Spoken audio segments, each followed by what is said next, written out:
ខ្ញុំឈ្មោះស្បោងធីមកពីខេត្តព្រៃវែងសប្តាហ៍ថ្ងៃរស់នៅទីក្រុងភ្នំពេញមុខល្បើជាអ្នកដឹងជូនខ្ញុំយល់ថាកម្មវិធីនេះល្អមើលទៅចាប់អារម្មណ៍ដែរខ្ញុំក៏ដាក់ពាក្យចូលរួមពេលខ្ញុំចង់សាកល្បងខ្លួនឯងហើយនឹងចង់ challenge ជាមួយកម្មវិធី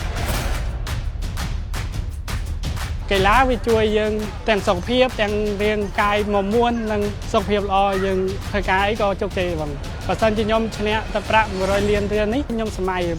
ដូរពីការងារដឹងជូនទៅធ្វើខាងផ្នែកកីឡាវិញហើយមានជីវភាពប្រសើរជាងមុនគួរសមដល់ច្រើនខ្ញុំតាំងចិត្តនឹងយកឈ្នះឲ្យបាននៅក្នុងកម្មវិធីនេះដើម្បីដណ្ដើមប្រាក់រង្វាន់យើណានឹងខ្លាចជាម្ចាស់ជើងអីកម្លាំងគោជុល Red Bull Power ជាមួយនឹងទឹកប្រាក់100លានរៀលកម្លាំងគោជុល Red Bull Power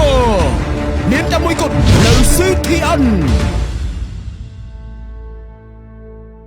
បើក្លៀមស្ញាប់ក្លៀមរកខ្ញុំគាត់ពីសវត្តប្រាពី2025សម្រាប់ពីច្រើនសម្បត្តិពីក្រវល់កំប៉ុងគួជុល